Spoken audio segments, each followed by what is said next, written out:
రక్తహీనతలాగే ఇవాళ మహిళలకు పీసీఓడీ అనేది ఒక పెద్ద సమస్యగా మారిపోయింది. టీనేజ్ వయసు నుంచే చాలా మందికి అండాశయాల్లో నీటి బుగ్గలు ఏర్పడుతున్నాయి. దీంతో ఒంట్లో హార్మోన్ల సమతూకం దెబ్బతింటుంది. ఫలితంగా నెలసరి గాడి తప్పడం, అధిక బరువు, అవాంఛిత రోమాలు ఇలా అనేక సమస్యలు వచ్చి పడుతున్నాయి. పెళ్లయ్యాక గర్భధారణలోనూ సమస్యలు ఎదురవుతున్నాయి. అంతేకాదు పీసీఓడీ ప్రభావం మెనోపాజ్ దశలోనూ కనిపిస్తుందని చెబుతారు నిపుణులు. ఈ నేపథ్యంలో పీసీఓడీకి కారణాలు, పరిష్కార మార్గాల గురించి డాక్టర్ని అడిగి ఇప్పుడు తెలుసుకుందాం.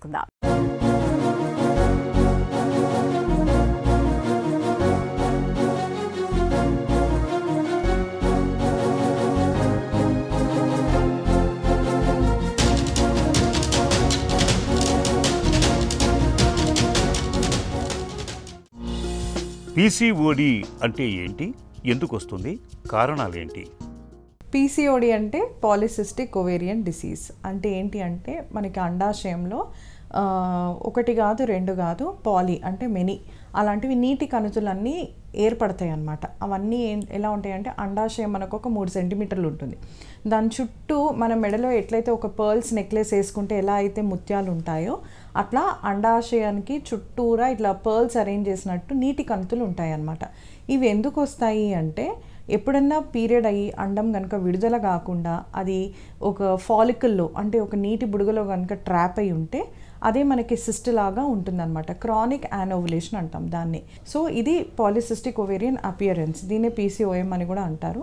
ఈ మధ్య పెరిగే ఊబకాయం ఒకటే కాకుండా మనకి స్ట్రెస్ అయినా, లేకపోతే థైరాయిడ్ ఏమైనా హైపోథైరాయిడ్ ఉన్నా, లేకపోతే ప్రొలాక్టిన్ లెవెల్స్ ఏమైనా అబ్నార్మల్ ఉన్నా, ఇట్లాంటి పలు రకాల కారణాల వల్ల మనకి అండం అనేది విడుదలవ్వదు అనమాట. సో ఇలా విడుదలవ్వని టైంలో మనకి పీసీఓడీ అనేది స్టార్ట్ అవుతుంది. పీసీఓడీతో నెలసరి చిక్కులేనా, ఇంకా ఏమైనా సమస్యలు ఉంటాయా? పీసీఓడీతో నెలసరి అనేది చాలా తొందరగా కనిపిస్తుంది. అదే కాకుండా మెటబాలిజం కనుక ఇంపేర్ అయితే మన బాడీ పనితీరు, ఆ స్పీడ్ ఏదైతే ఉంటుందో పనిచేసే తీరు స్పీడ్ కనుక దెబ్బతింటే నాట్ జస్ట్ దిస్, మనకి హార్ట్ కానీ, లివర్ కానీ, కిడ్నీస్ కానీ, మన నాడీ వ్యవస్థ కానీ, లేకపోతే రక్తనాళాలు కానీ, ఈ అన్నిట్లో మనకి డెఫినెట్గా చేంజెస్ అనేవి కనిపిస్తూ ఉంటాయి. అంతేకాకుండా పీసీఓడీ వచ్చిన వాళ్ళల్లో మనకి ఇన్ఫర్టిలిటీ అంటే సంతానాలేమి చాలా తరచుగా చూస్తూ ఉంటాము. అంతేకాకుండా బీపీలు, షుగర్లు, హార్ట్ ప్రాబ్లమ్స్ ఇవన్నీ కూడా ఒక 30 to 35 ఏజ్ మధ్యలో మనకి కనిపిస్తూ ఉంటాయి. ఇంకా కనుక ట్రీట్మెంట్ కనుక లేకపోయి ఉంటే కనుక డెఫినెట్గా క్యాన్సర్స్ అనేవి చాలా తొందరగా వస్తాయి అన్నమాట. అంతేకాకుండా ప్రెగ్నెన్సీలో మనకి జీడిఎం అంటే గెస్టేషనల్ డయాబెటీస్ మెలిటస్ రావచ్చు. థైరాయిడ్ కనుక అన్ట్రీటెడ్ ఉంటే ప్రెగ్నెన్సీలో మళ్ళీ మనకి థైరాయిడ్ ఇష్యూస్ రావచ్చు, అలా అనమాట. అంతేకాకుండా ప్రీటర్మ్ డెలివరీస్ అవ్వచ్చు పీసీఓడీ వల్ల. పీసీఓడీ అనేది సంతాన సాఫల్యతను, గర్భధారణను ఎలా సంక్లిష్టం చేస్తుంది? అండం లేనిదే మన వీర్యకణం దేన్ని ఫలదీకరణ చేయలేదు. అండం లేకపోతే మనకు పిండం కూడా రాదనమాట. సో మనకి యానోవులేషన్ వల్ల మనకి సంతానలేమి అన్నది వస్తుందన్నమాట. సో పీసీఓడీలో ఏంటి అంటే ప్రొజెస్ట్రాన్ అన్న హార్మోన్ యొక్క క్వాంటిటీ అన్నది తక్కువ ఉంటుంది బాడీలో. సో ఎప్పుడైతే ఒకవేళ పీసీఓడీ ఉన్నా, అన్ట్రీటెడ్ ఉన్నా వాళ్ళు కనుక ప్రెగ్నెంట్ అయినా కూడా ఆ ప్రెగ్నెన్సీ అన్నది కంటిన్యూ అవ్వడము is a question mark PCOD ఉన్న వాళ్ళలో. సో పీసీఓడీ ఉన్న వాళ్ళు గర్భం దాల్చిన తర్వాత ప్రొజెస్ట్రాన్ డెఫిషియన్సీ వల్ల వాళ్ళకి తరచూ అబార్షన్స్ అవ్వడం అనేది జరుగుతూ ఉంటుంది. అదే ఇలా ఉన్న వాళ్ళకి ఏంటంటే ఎక్స్ట్రా ప్రొజెస్ట్రాన్ అవసరం పడుతుంది. కొందరు మనం చూస్తూ ఉంటాము, ఫస్ట్ మంత్, సెకండ్ మంత్ ప్రెగ్నెన్సీలో వాళ్ళకి 12 వీక్స్ వరకు తరచూ బ్లీడింగ్ అవ్వడము, బెడ్ రెస్ట్ చెప్తూ ఉంటాము. లేకపోతే కొందరికి తరచూ అబార్షన్స్ అవ్వడం అనేది జరుగుతుంటుంది. ఇది ఎందుకు కారణం పీసీఓడీ పేషెంట్స్లో అంటే ఇందుకే ప్రొజెస్ట్రాన్ డెఫిషియన్సీ వల్ల. సో ఇలా ఉన్న వాళ్ళు ఫస్ట్ డెసిషన్ మీరు తీసుకోవాలి. ఫస్ట్ పీరియడ్స్ రెగ్యులర్ అయ్యాక గర్భం దాల్చాలా, లేకపోతే ఎలా ఉన్నా పర్లేదు గర్భధారణ ఇంపార్టెంటా? ఈ రెండిట్లో కనుక చూసుకుంటే చాలామంది పేషెంట్స్ వాళ్ళు మాకు తొందరగా గర్భం కావాలి, ఇలా ఉన్నా సరే మాకు తొందర కావాలి అంటారు. కానీ ఇలా ఉన్న వాళ్ళలో ఏంటంటే ఎక్కువ అబార్షన్స్ అయ్యే ఛాన్సెస్ ఉంటాయి. అదే మీరు పీరియడ్స్ రెగ్యులర్ చేసుకొని బాడీ వెయిట్ తగ్గించి మంచి హెల్దీ స్టేట్ ఆఫ్ బాడీ ఉన్నప్పుడు మీరు ప్రెగ్నెంట్ అయితే కనుక అది సస్టైన్ అవ్వడం అన్నది జరుగుతుందన్నమాట. పీసీఓడీకి చికిత్స ఎలా ఉంటుంది, ఎన్ని రకాలుగా ఉంటుంది? మెడికేషన్లో కూడా మనం ఓసీ పిల్స్ అంటే సిప్రోటెరాన్ ఎసిటేట్, మనకు అది యాంటీ ఆండ్రోజన్ అండ్ ప్రొజెస్ట్రాన్స్ ఉన్న అండ్ విత్ ఈస్ట్రోజన్ కాంబినేషన్లో మనము ఓసీ పిల్స్ అనేవి సెలెక్టివ్గా ఇస్తామన్నమాట పీసీఓడి ఉన్న వాళ్ళకి. అంతేకాకుండా ఇవి కాకుండా పీసీఓడిలో ఉన్న వాళ్ళకి యాక్నే చూస్తాం, అంటే పింపుల్స్ చాలా విపరీతంగా ఉండడం, హెయిర్ లాస్ ఉండడం, అన్వాంటెడ్ హెయిర్ ఉండడం. మరి ఈ అన్వాంటెడ్ హెయిర్కి ఏం చేయాలి?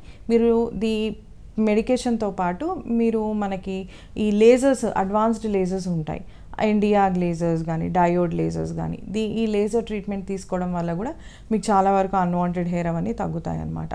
అంతేకాకుండా మీరు ఇవే కాకుండా మెటబాలిజం బూస్టర్స్ అని మనకి కొన్ని ఫుడ్స్ దొరుకుతాయి. లైక్ మనకి సిన్నమాన్ అంటే దాల్చిన చెక్క కానీ, మెంతులు కానీ, మెంతుల వల్ల మనకి ఇన్సులిన్ రెసిస్టెన్స్ అనేది తగ్గుతుంది, అది షుగర్ని అదుపులో పెడుతుంది అనమాట. అంతేకాకుండా ఫ్లాక్స్ సీడ్స్ కానీ, ఒమేగా 3 ఫ్యాటీ యాసిడ్స్ కానీ, ఇవన్నీ ఉండే పోషక విలువలు ఉండే ఆహారం కూడా మనం ఎంచుకోవాలన్నమాట.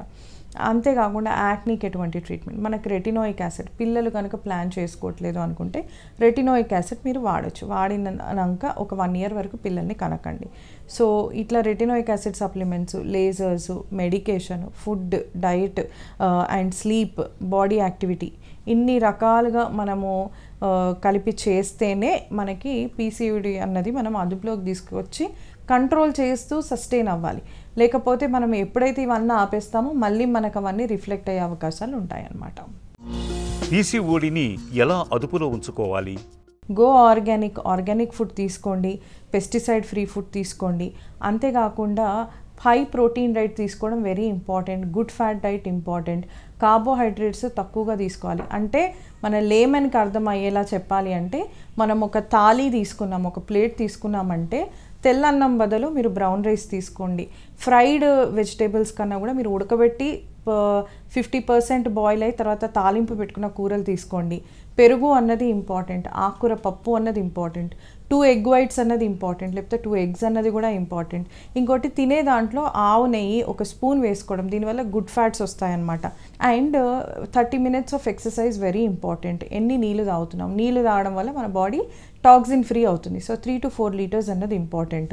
And 8 hours of uninterrupted sleep అన్నది వెరీ ఇంపార్టెంట్. మిగతా 20% ఎట్లా తగ్గించవచ్చు అంటే మెడికేషన్ ద్వారా. మీ దగ్గర ఉన్న గైనకాలజిస్ట్ని కలిసి ఒక అల్ట్రాసౌండ్ చేసి, హార్మోన్ ప్రొఫైల్ చేసి, మన హార్మోన్లో FSH, LH, TSH, prolactin, serum free testosterone ఇవన్నీ చేసుకొని ఎక్కడ హెచ్చు తగులు ఉన్నాయి అనేది కరెక్ట్ చేసుకొని దానికి కరెక్ట్ మెడికేషన్ స్టార్ట్ చేసి, దాంతోపాటు నేను చెప్పినవి కనుక చేస్తే డెఫినెట్లీ మీకు పీసీఓడి నుంచి విముక్తి అనేది వస్తుంది. పీసీఓడితో బాధపడుతున్నప్పుడు ఆహార వ్యాయామాలతో పాటు జీవనశైలిలోనూ తగిన జాగ్రత్తలు తీసుకోవాలి.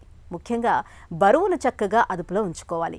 సమస్యల తాకిడి మరీ ఎక్కువగా ఉన్నప్పుడు వైద్యుల పర్యవేక్షణలో చికిత్స తీసుకోవటం అన్ని విధాలా మేలు.